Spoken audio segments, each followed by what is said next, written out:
What is up, YouTube? We are back today with the medium carb day and my carb cycling diet series. Is this a series? What? Segment part 1 through 3? I don't know what we're even calling this, but yeah, we are back. Now, this isn't going to be too much different than low carb day, and if you're just now finding this video and you haven't watched part 1, description box below, click the link. You can watch part 1, that way you'll understand more about part 2, because I'm going to gloss over some stuff that I really touched on in part 1. So if you guys are ready to see what medium carb day is all about, then so am I. Let's do it.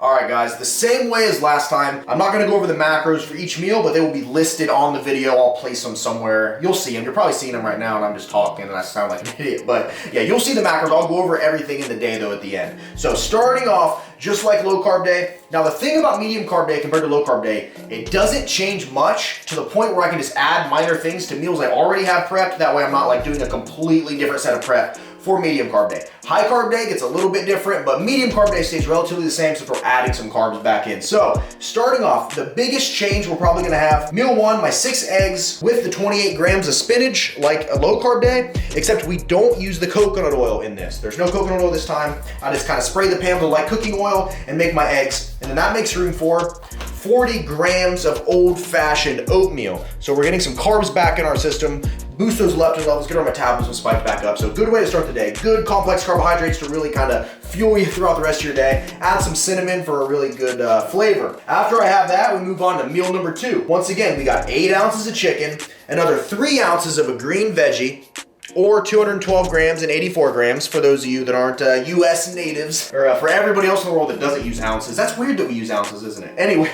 Anyways, but as you can see, we have 50 grams of cooked white rice in here now. So we get some carbohydrates in this meal as well. Like I said, the point being getting our metabolism raised back up. And this also helps too with recovery if you're weight training like me, refilling your muscle glycogen stores, loads of benefits of carbohydrates, loads of benefits. If you go low carb for a while and you lift a lot of weights, one thing I always notice is if I go too low carb for too long, my pumps in the gym, now if you're not a lifter, you might not understand what I'm saying, but your pumps, like when you lift and your blood, the muscles fill with blood and you just get really like, you feel good, you feel like the Incredible Hulk. That doesn't happen as much when you're lower carb day. So it's nice getting these carbs back in. I always look forward to it because I know my gym session is gonna be on point. Okay, moving on. Once again, we got another 6 ounces or 168 grams of lean ground sirloin, and we got our green peppers in there, about 56 grams or 2 ounces of those. But this time we also have 56 grams or 2 ounces of sweet potato. A nice complex carb, micronutrient dense, really good. Like I said, some people prefer to put all their carbs like in meal 1. So for instance, someone might not have carbs in any of the other meals, but have 4 times this amount of oatmeal.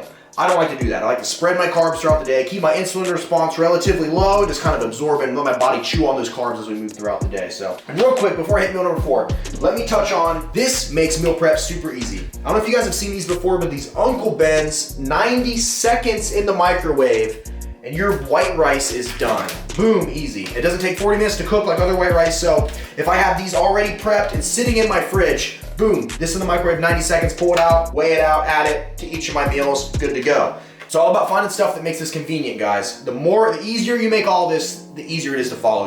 It's already complex enough following a carb cycling plan. You want to tilt every single odd in your favor to make sure you stick to it. So, another awesome thing people don't think about, if you don't want to spend an hour baking or steaming or what have you, microwave sweet potatoes. All right, so they're in a little cellophane wrapper here, 7 minutes in the microwave and this thing's done. So that's how I prep for here. Like I said, makes it easy. Easier it is, the more likely you are to follow it. So 2 staples. I think almost every grocery store should have microwavable steam bag sweet potatoes. And I mean, you're gonna have these here. You're gonna have these. So, and that's another thing too, if you're doing your macro measurements, you're weighing everything out right, technically you could put rice in with your ground sirloin as well and not the sweet potato, but I like to have the variety. I think not eating the same thing all the time makes it way easier to follow. So anyways, little quick tip here, and then I'll move in and eventually, just like low carb day, I do a protein shake, 2 scoops of a whey isolate protein. I'm not gonna go too in depth about why whey isolate and watching your nutrition labels, but for those of you that haven't seen video 1, this is the brand I'm using. So make sure you're getting an isolate protein. That's all I'm gonna say about that. And then moving through there, final meal of the day, we are going to do another 8 ounces of chicken or 212 grams. 84 grams of asparagus once again, or 3 ounces, and we got another 50 grams of cooked white rice. So nothing too extravagant here, guys. This is medium carb day. Like I said, it doesn't change much from low carb day, but it's doing what we needed to do. Raising our leptin levels back up, getting our metabolism back in line, and really gearing us up for that high carb day that everybody loves. I know I personally, when I'm on a carb cycling diet, that high carb day is like heaven on earth for me. I just can't wait for it. Give it to me. Alright guys, so that is going to wrap up medium carb day. Hopefully you get some value out of this video. I really enjoy making content like this. For those of you that don't know where to start in regards to like meal prepping, in regards to starting a plan or doing anything, look back through my channel. I have a ton of content. We're covering multiple diets. I like to do diet experiments. My Cutting with Keto series is excellent, so I've heard. So you can check it out. I got a playlist on my channel. So look through those. There's some videos there. You can learn something, find some value. If you don't want to start with a complex style of dieting like this, where you're going day to day, switching things up, moving stuff around, really tracking, weighing everything, there's definitely better places to start than this. But for those of you that are in it to win it for carb cycling, then this is a great place to start. So let me touch on the macros for the entire day. So my medium carb day is 1,889 calories, right, in total. And then now we dropped our fat because we cut the coconut oil out of meal 1 that had the eggs in it from the low carb day.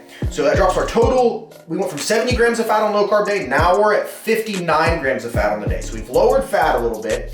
And we lower that to keep our calories low in conjunction because we're adding carbohydrates in. So those carbohydrates are going to add calories. So we lower fat where we can to kind of help balance those out. That way we're not just, we're not just throwing carbohydrates on top of it and really spiking our calories up. This is all calculated and precise. We still have the minimums to stay according to our goals, keep hormone production high, but we're not like bottoming anything out. So this has all been calculated to a T by me. And then we go from 249 grams of protein on the low carb day. Now we're at 257 grams of protein. That being a side effect of adding in some of these carbs, because even though they're carbohydrate sources, we're getting about per 40 grams of oatmeal, you get 5 grams of protein. Per your white rice, you get about a gram.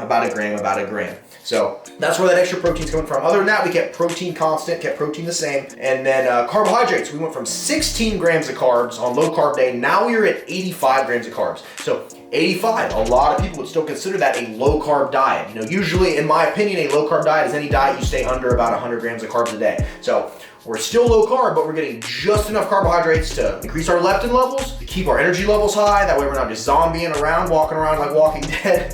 So, this is all calculated. This is all like, there's a point behind everything that's taken in, added, removed, all of that. So anyways, that's the macros for this day. Hopefully you guys enjoyed this video. Make sure to like this video. That way YouTube knows you guys like my content and they'll suggest me to more people, help me grow. I appreciate all the support, guys. You guys rock. For all my new subscribers, like I said, go back through, check out the rest of the channel, and make sure to subscribe, guys. This is I'm not stopping anytime soon. This is a train that's going to keep on chugging. So you guys have a great day. Don't forget to smile, stay positive, and pay somebody a compliment because you never know whose day you can make better. See you guys.